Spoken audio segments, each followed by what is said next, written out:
Let's get down to business.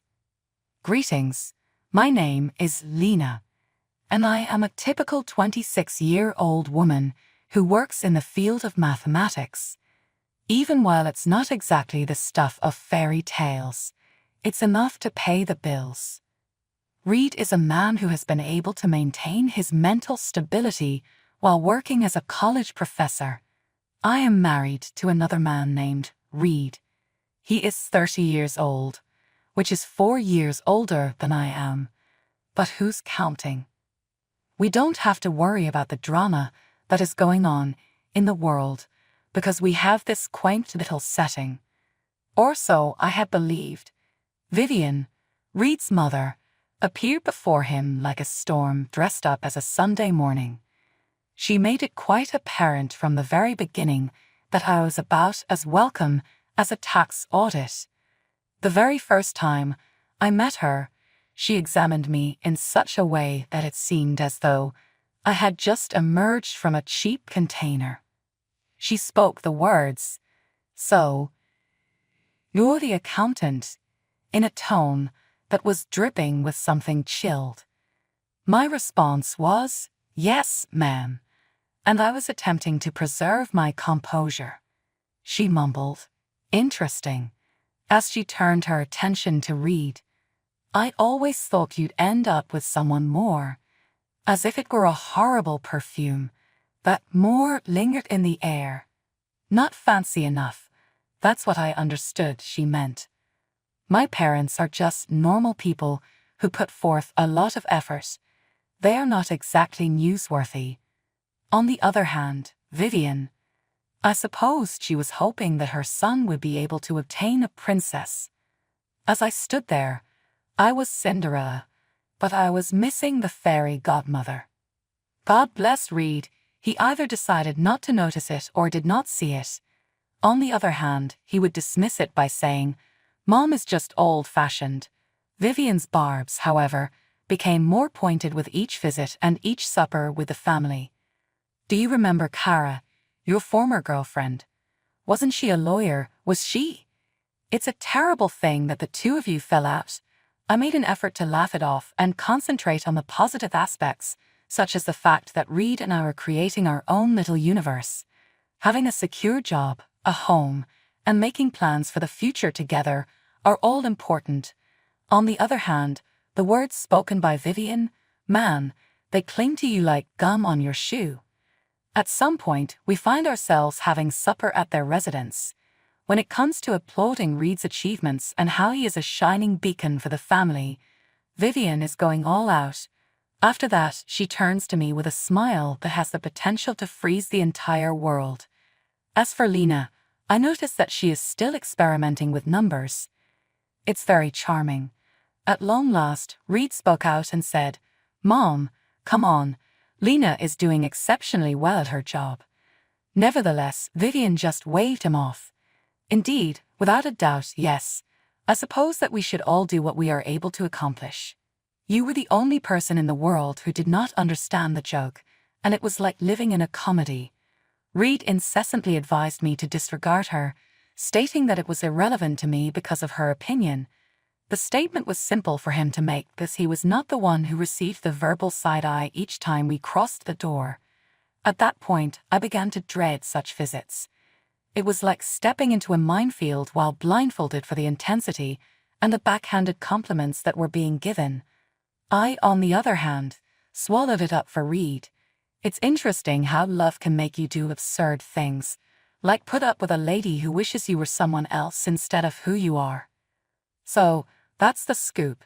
Lena, the bride who, according to the queen bee herself, cannot be considered appropriate. Living the dream one snide comment at a time is the way to go. However, hey, at least it's our dream, isn't that one? And there was no way that my mother-in-law, who was a powerful figure, could take it away from me without putting up a battle. Nevertheless, life has its own unique way of delivering curveballs, and the one that I received was in the form of a peanut. You read it correctly, it is a peanut that is so small that it is invisible. For me, eating them is like playing Russian roulette. even though the majority of people don't give it a second thought before doing so. It was when I was only a youngster that I learned this lesson the hard way. A tablespoon of peanut butter turned into an emergency trip to the emergency room. The question, what's in the food, has been a never-ending game in my life ever since that time. This is nothing new for Reed. While I was in restaurants, he witnessed me pulling out my allergy card and questioning the wait staff as if I were investigating a crime. There are peanuts in here, right? What about contamination from other sources? Some people get it, while others look at me as if I were a diva who was making a big deal out of nothing. Afterwards, there is Vivian. During the initial conversation we had about my allergies, her eyes were dangerously close to falling out of her head. Despite the fact that I had just told her that I was allergic to breathing, she sneered and said, "You're allergic to peanuts. In addition, there is soy, peas, and what else? Is it air?" He leaped in, and may God bless him. "This is quite serious, Mom. It's possible that Lena will land in the hospital." It was dismissed by Vivian. "Oh, if you please.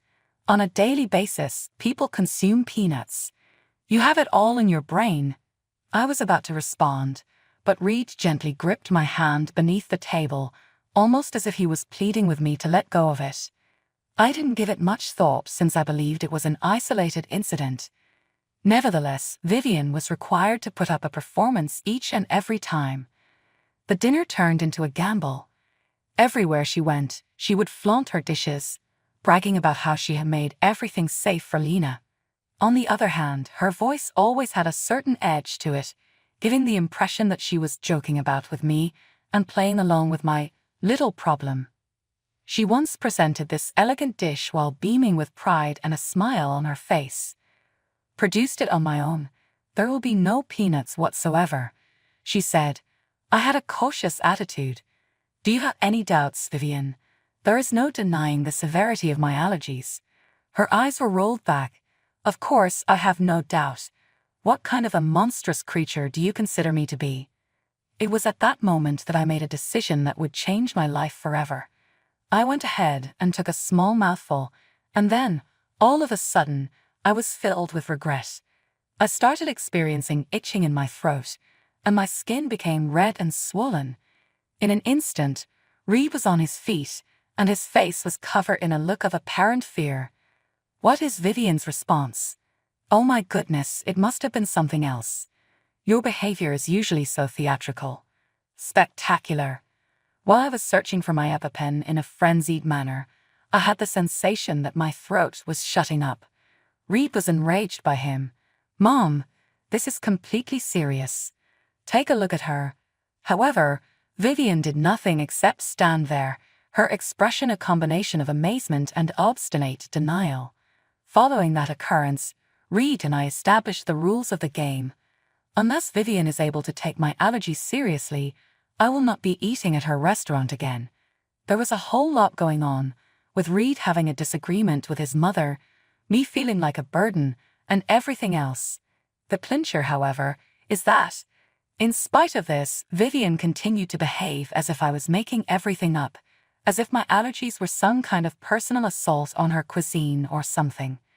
One day, I overheard her saying, "Reed, it's always something with Lena," and I decided to listen in. "I am unable to consume either of these foods. How are you able to have such a life?"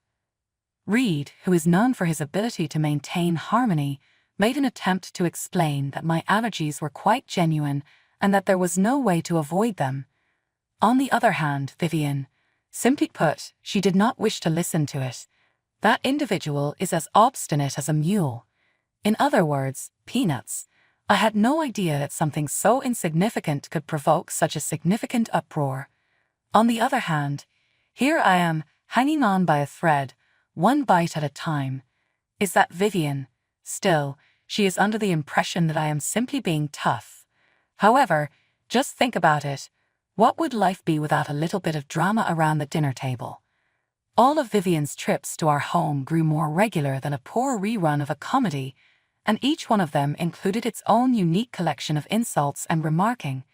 It was almost as if she had a list of things she could do to make me feel insignificant, and she was going through each item on the list one by one. I was in the middle of my weekend leisure mood when she unexpectedly stopped by one afternoon.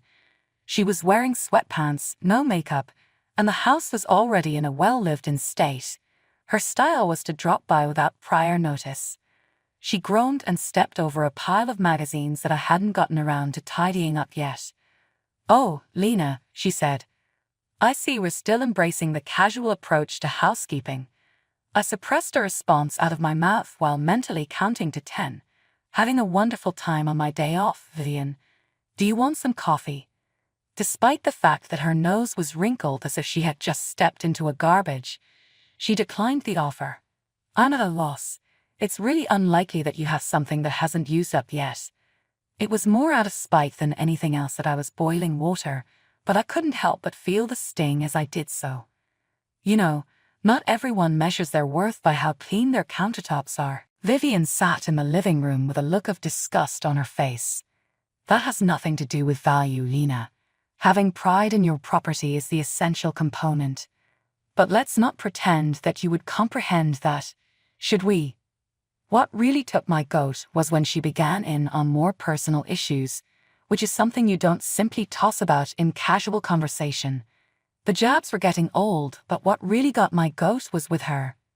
The tone of her voice was tinged with something that I couldn't quite pinpoint, whether it was concern or uncertainty. "You know, Reed told me that you two are trying for a baby," she continued. "I just hope, for your sake, it doesn't inherit your propensity for health issues." There was a close call with the kettle. "Excuse me." Vivian shrugged, demonstrating her mastery of a semblance of innocence. "To put it simply, it is a miracle that you are able to operate at all, considering your allergies and other conditions. These days, it is impossible to be too careful." The implication was very plain, and it struck like a blow to the gut. It was a mixture of fury and pain that caused my hands to shake. "My allergies have nothing to do with my ability to have a healthy child, Vivian." "Oh, sweetheart, of course they do," she said. "But there's no need to be concerned," she said as she caressed my arm with a chill that might ice hell. "I'm sure there's still hope for you." I was fuming, and every ounce of my being yearned to strike out, to reprimand her, to protect myself and my future children from her irrational judgments. I was seeing things. Nevertheless, before I could come up with an answer, Reed entered the room displaying the epitome of heedless happiness. "Hey, how are you doing? Hey, Mom and Lena, how are things doing here?" As the Ice Queen began to melt into a semblance of warmth, Vivian underwent a transformation. "Just having a little chat with Lena, you know, girl talk." I stared at Reed, my eyes begging him to see through the deception, but as is his custom, he failed to recognize the quiet signs that I was giving him. "That is very cool. Have you decided to remain for supper, Mom?" The remainder of the visit was a haze of forced civility and biting my tongue as I tried to save my dignity. Immediately following Vivian's departure, I went to Reed, my anger and hurt beginning to bubble over. "Are you oblivious to the things that she is saying to me? What about us?" Reed sighed, ever the one to bring about calm. "You are aware of how she behaves, Lena. Is it okay if you just let things go? Not worth the anguish that it causes. Not worth the stress." Incredulous, I repeated what you said. The implication that she is making is that it would be better for our kid to not be born. To what extent does that not warrant arousing one's anger? The only thing he had to say was the same old stale spiel about forgetting and moving on. He did not say anything. But certain things, certain phrases that remain in your mind and continue to reverberate long after they have been uttered. Also, can you forget? It is not as simple as it may sound. When you least expect it, life has a strange way of throwing you for a loop. This is something that happens very frequently. There are other instances when it is not a curveball, but rather a surprise that is so great that it knocks the wind out of you, and most of the time, it is in a positive way. The news came to me on a Tuesday. At that moment, the sun was doing that thing where it was not quite ready to set, but you could see that it was having some thoughts about it. You know, I have been feeling a little weird for a while now, but it wasn't anything severe. It was just off enough that I decided to get one of those tests from the drugstore, just to have a second opinion. So there I was, in the toilet of our home, gazing at this small stick that had the audacity to completely transform my life in the period of 3 minutes. Not negative. I glanced once again after blinking. Not a negative note. My voice reverberated off the tiles to say, "Read," and it was a mixture of terror and something I couldn't quite put my finger on. In an instant, he was there, the lines of stress that had already begun to appear on his forehead becoming in full view. "What's going on? Is everything all right?" It was with a shaky hand that I handed him the test. "Does this look positive to you?" Before his eyes met mine, he took it while peering at the little window. His eyes then jumped up to meet mine. "Holy, is this?" "Yeah," I managed to say, a chuckle bursting forth from some inaccessible part of my being. "I think we're having a baby," until Reed threw his arms around me in an embrace that was so tight that I thought I would burst. The stillness that followed was heavy and loaded with 1,000 things that were left unsaid. "This is very incredible, Em. Both of us are going to become parents." Parents. Upon my tongue, the word appeared strange. It was too large for me to completely comprehend at this point in time. However, shortly after that, the truth of our circumstance began to sink in, and the shadow of Vivian's words began to linger in the back of my mind. What kind of response would she have to this information? The question is whether she would consider it a miracle or merely another thing to criticize. My concerns were communicated to Reed while he was still around me with his arms. "Where is your mother, exactly? You are aware of what she has been expressing." Taking a step back, he looked me in the eyes and then drew away. "Is it acceptable if I forget about my mother? Specifically, this pertains to our family. We will deal with her when it is necessary to do so." Although it was easier to say than to achieve at that very moment, when the sun was sinking and giving a warm warmth about us, it seemed like it was conceivable. Together, we were in this situation. Reed requested that we phone his parents to tell them the news once the initial shock and excitement had subsided a little bit. At the mere notion of it, I had a tightening in my gut. The wild card that I wasn't sure I was prepared to cope with was Vivian's response before the game began. Nevertheless, being able to conceal it was not an option, and a portion of me wished for the best. In the beginning, we had Cyrus, Reed's father. Following the second ring, he picked up, and Reed did not waste any time in doing so. "Dear Dad, I have some news for you. Lena is expecting a child." Even though we were talking on the phone, Cyrus's voice was filled with an infectious energy. "That is just great. You are very welcome. In the future, I will be a grandfather." My heart was calmed by his genuine delight, which was a welcome relief. We would be grateful if we could collect his response in a bottle and give it to Vivian. When we talk about the devil, the next person to speak was her. The call was transferred to the speaker, and after the customary greetings, Reed revealed the shocking information. There was a silence, a lengthy one, during which Vivian could almost be heard analyzing the information that had been presented. In the end, she began to speak, although her voice was not as crisp as it normally is. "I must say, this comes as a surprise. We have to raise a glass. A family get-together is going to be organized by me in a couple of weeks. Encourage everyone to take part in the happiness." It was her remarks that took me by surprise. Would this be the same Vivian who analyzed each and every one of my actions, who had any doubts about our future felicity? Despite this, Reed did not miss a single beat. "Mom, it is sounding wonderful. We will be present." Without anyone being able to see it, I gave a little nod of assent. What other options do I have? Even though I had some misgivings, I believe that this was an attempt to make peace, or a thorn bush that has been well concealed. However, only time would tell. As we hung up, Reed was grinning, caught up in the thrill of becoming a father and maybe, foolishly, the expectation that his mother's reaction indicated a change of heart. He did not know that his mother had changed her mind. I took a more careful approach, as the skepticism was a difficult shell to remove. My thoughts was racing as I lay in bed that night, with Reed's regular breathing providing a cadence that was both reassuring and soothing. Where would this get-together of the family take place? If I were to walk into a lion's cave dressed up as a baby shower, would it be a true celebration, or would I be heading into chaos? The abrupt transition that Vivian made from being the ice queen to becoming the pleasant hostess not sat well with me. In spite of this, I was prepared to comply, at least for the time being, since I cared about Reed and the future of our child. My thoughts were filled with a mixture of joy and worry as I contemplated the forthcoming holiday, which was looming big in my mind. What would be waiting for us when we arrived?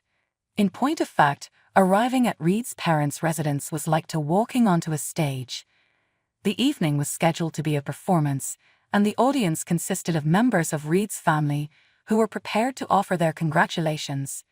There was a striking contrast between the typical frost that I felt from Vivian and the genuine warmth that I received from their well wishes. Tonight, however, she was able to muster a grin that appeared to be less forced than usual, and her congratulations carried with them a trace of something that resembled happiness. Nevertheless, it was Cyrus, Reed's father, who immediately drew my attention. His smiles were short and preoccupied, and his normally cheery disposition was replaced by a shadow of worry. These changes occurred when we were all gathered around the table, which was piled with more dishes than a Thanksgiving feast. I decided to play it safe and stick to the items that I knew were safe for me to eat because I had a long list of food allergies. It was at that moment that Vivian made a gesture toward a delicious pie, which was a move that seemed completely unexpected. She emphasized, "Lena, I made sure that this was something that you could enjoy, special, just for you," with a hint of desire in her voice that I was unable to fully trust. I grabbed for a slice of pizza with trepidation, which was more affected by the desire to be at peace than by my hunger. However, before it could even get close to touching my plate, Cyrus's hand appeared out of nowhere and slammed the plate, complete with the pie, to the ground. Vivian's face was completely devoid of color, and her horror was a reflection of our own. The room fell into a startled quiet, and every eye was drawn to us. Reed turned to his father at the very time that the plate hit the floor, breaking the silence like a glass that had been dropped in a room that was otherwise calm. Reed's voice was tight with surprise and fury. "Dad, what is the reason? Why would you choose to act in such a manner?" The generally humorous expression on Cyrus's face was replaced with a gravity that appeared out of place. Cyrus stood there, his normally easygoing disposition gone. Everyone in the room was staring at Cyrus, the broken dish, and us with their eyes darting back and forth between the three of them. Cyrus's voice, which is typically kind and inviting, suddenly reverberated around the living room with such force that it caused a number of family to cringe momentarily. He stated, "I can't be a part of this crime," while his eyes were fixed on Vivian, who appeared to have just witnessed a ghost. "You did what?" As Reed spoke, his voice broke, and his words were etched with incredulity. The following words that Cyrus spoke were like a blow to the stomach. "She," he said, pointing directly at Vivian, "selected and prepared dishes comprised of peanuts and other ingredients that Lena is not allowed to consume. She was aware of it. She wished that it would be painful for Lena, and perhaps even enough to cause her to lose the baby." The stillness that ensued was stifling throughout that time. All eyes gradually moved to Vivian, whose face had lost its color and then turned a deep scarlet. She had been caught in the act by her own husband's admission, and everybody was staring at her. The typical rapid comebacks and sharp tongue that Vivian is known for were nowhere to be found, and she appeared to be at a loss for words for the first time. The atmosphere was thick with astonishment, bewilderment, and a mounting sense of fury, and the room had the sensation of being frozen. Even when Vivian's mouth was open and closed, she did not produce any sound. The understanding of her deeds and the ramifications of those actions gradually crept into her consciousness as she glanced from Cyrus to Reed to me. Following the first shock, the rest of the family began to mumble among themselves, and the initial astonishment eventually gave way to a chorus of disapproval and incredulity. Words such as unbelievable and how could she were heard across the room, portraying Vivian as the antagonist in her own family. The weight of the information that Cyrus had divulged was pressing heavily on me as I remained there, unable to move from the location I was standing in. It was difficult to comprehend the idea that Vivian would go to such great measures to get rid of me. She had such a strong hatred for me that she would put my health and the life of my child in danger doing so. Only Reed's voice, which was both astonished and indignant, could be heard breaking the startled quiet that had descended over the room as a result of Cyrus's unexpected disclosure. Reed's voice was directed at his mother. "For what reason do you despise Lena so much, Mom? Whatever it is that she has done to you that has earned you this?" Everything about Vivian's answer might be described as explosive. A venomous tone could be heard in her voice as she yelled, "I can't stand her. Reed, she is not the proper person for you. She is not deserving of being a member of this family because she is unable to provide you with children who are healthy." Reed's face went a shade of crimson that I had never seen before, and his typical patience and tolerance for his mother's antics vanished right in front of my eyes. On the other hand, he yelled back, "That's enough, Mom," with his voice quivering with wrath. "I couldn't believe you would go to such great lengths. For the time being, I do not wish to see you. I was under the impression that I knew you as a mother." As they drove back to their house, the atmosphere was tight, the air dense with words that were not uttered, and the weight of what had just taken place was heavy. As soon as we arrived at our destination, Reed shifted his attention to me, his look gradually changed from one of fury to one of regret. "I'm so sorry, Lena," he said, his voice heaving with the weight of his feelings. "It was my fault that I did not support you sooner. I ought to have realized how poisonous the situation was. To think that my own mother would act in such a manner is beyond my comprehension." In his eyes I could feel the anguish that he was experiencing as a result of the conflict between his love for me and his allegiance to his family. "Reed, you are not to blame for this." My response was, "We could not have known that she would do something like this," and I was attempting to provide some solace despite the fact that my own feelings were all over the place. However, the harm had already been done. Reed's bond with his mother, which had been impenetrable in the past, had been irreparably broken at this point. Vivian had gained a reputation for being a pariah, not just among us but also among our extended family and acquaintances more generally. The actions she took, which were motivated by illogical anger and worries that were not based, had entirely alienated her. In the end, Cyrus discovered that he was unable to continue his relationship with Vivian, despite the fact that he had taken a stand and disclosed the truth at the risk of his own marriage. Despite the fact that the divorce did not occur immediately, it was an inevitable outcome. He could not handle the thought of living with someone who was capable of such a malicious act and who had plotted against their own grandson, who was yet unborn. As the old saying goes, life finds a way to go forward, and whether we are prepared or not, it will take us along for the journey. After the storm had passed, Reed and I found ourselves returning to the routine of our everyday lives, but this time with a fresh appreciation for the rare moments of tranquility and an anticipation for the future, particularly in light of the fact that our child was on the way. As time went on, Cyrus, Reed's father, became something of a regular presence at our home. Being in his company was a soothing experience, and his eagerness to provide a hand around the house, as well as his enthusiasm at the prospect of becoming a grandparent, were contagious. Being in his presence was a pleasant experience, and it gave us the impression that we were constructing a new sort of family unit, one that was founded on mutual respect and understanding rather than obligation and expectation. "We're really doing this, huh?" As Reed would say this, his hands would rest on my stomach and a smile would dance over his lips. "We're going to be parents." "Yeah," I would respond, the realization of everything rolling over me in waves of happiness and apprehensive anticipation. "Yeah," I would say, "we're going to be great. You'll see." Regarding Vivian, her name is not something that we talk about very often these days. It was still too soon after she had inflicted the damage, and the treachery was still too sudden. However, rumors of her new life would periodically make their way to us through the grapevine. She was living in a modest apartment that she rented, and she had returned to the workforce after a period of working for several decades. The opulent existence that she had formerly governed with such authority was a long cry from what she was enjoying now. If I were to say that I felt sorry for her, I would be lying. When I was younger, I might have been able to empathize with her predicament because it was something that came easy to me. In spite of all, however, compassion was difficult to convince. The decisions that she made, as well as the malicious intent with which she attempted to break our small family apart, just cannot be forgiven.